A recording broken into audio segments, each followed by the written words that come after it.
So when will we see him already? I'm Chris Wolvie, the wrestling blogger who always tells it like it is.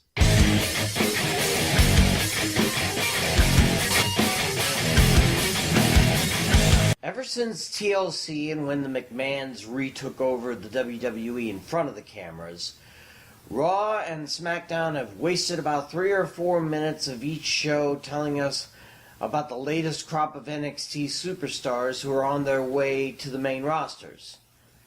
Now, personally, I agree that unless they dump some of the slackers, they should just make do with the talent they have because, hey, they're pretty good.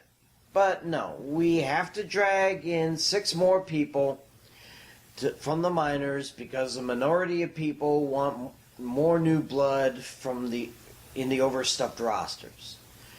The thing is, these people were announced just after TLC, which was 4 weeks ago. And every week we still see the mega vignette of who's on their way to the WWE. Can't they do something better with our time to remind us who's coming and just let them show up already? And as I just said before, do we really need more? I mean, Andrade Cien Almas is finally starting to get some good matches in and not just riding on Zelina Vega's coattails. And Sanity is finally getting more screen time and inserting themselves into the tag team title hunt. So why push them aside already for more newcomers? But anyway, they've been pushing them for weeks now, and we still don't know when exactly they'll arrive. And for me, it's getting annoying. And Lars Sullivan annoys me more than the rest because his coming has been hyped since Survivor Series.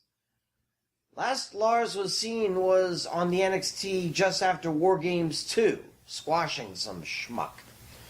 Look, I get that he's big and strong and ugly, and it took years for him to just be pinned in NXT, though he's never held a title there. But the point is, he's not as unstoppable as the overplayed film would lead you to believe. If he were that bad, why couldn't he best Aleister Black for his title? He always resorted to being DQ'd against him until TakeOver Chicago, when Black actually pinned him. And being DQ'd does not a champion make. Just get him on a roster and he'll prove he's just Ryback wannabe with even less luck. Now, Nikki Cross we've already seen on SmackDown when she got her last kicked by Becky Lynch in London, Irish to Scott. But I thought we already had a psycho woman in the WWE by the name of Ruby Riott.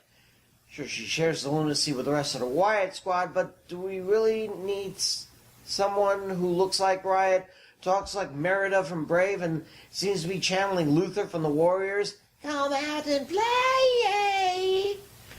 Yeah, she might make things interesting if she rejoins her Sanity mates, but who knows if the nutcase angle will really fly these days when everyone seems to be going nuts. Now, EC3's time in NXT I can understand as being just a formality, much like Samoa Joe's time was. Ethan was already a veteran and a decorated wrestler in TNA/Impact, and he debuted on Main Event just last week. But the thing about him is that he left NXT once before joining Dixie Carter's ship before it sunk. Now that it has sunk and he has nowhere else to go, he's come crawling back to Triple H's loving arms. Not saying he doesn't deserve a second chance, just that who knows how his first chance would have gone had he worked there a little harder. Now, if there's one rookie I'm actually looking forward to, it's 2 rookies who go by Heavy Machinery. Otis the Dozer Dozovic and Tucker Knight might do some wonders on the main roster of either brand, except, well, as stated, Sanity's finally getting some footing on SmackDown, and, well, I don't want to see the AOP as one and done on Raw, so where are they going to go? Both tag team divisions need a boost, but not at the expense of another rookie brutal team, right? And then there's Lacey Evans. Why her and not Kairi Sane is a mystery to me. After all, Evans spent most of 2017 as a jobber until they finally found a personality for her that fits her, well, personality. And Sane and Evans pounded each other left and right before Sane got the best of her.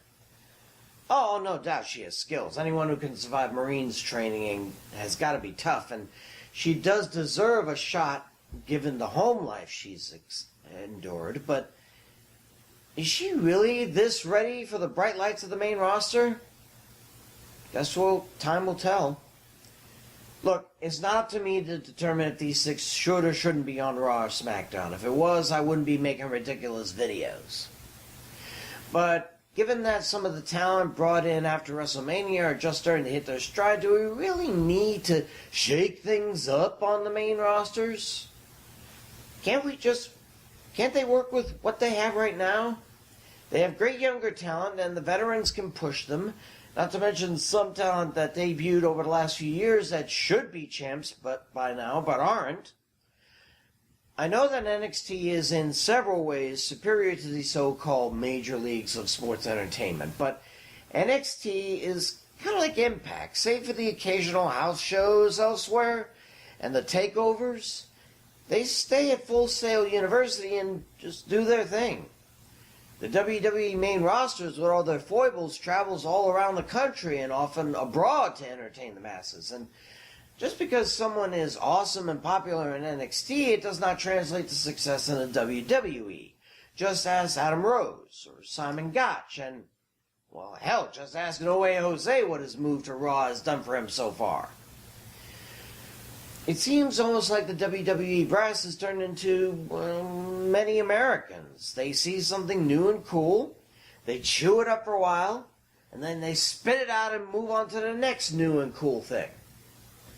If I were an NXT superstar, and I was asked to be called up to Raw or SmackDown, I would probably look at the current rosters before deciding if I'd go, lest I end up in 2 years begging Ring of Honor to give me a chance. I'm Chris Wolvie, the wrestling blogger who always tells it like it is. See ya.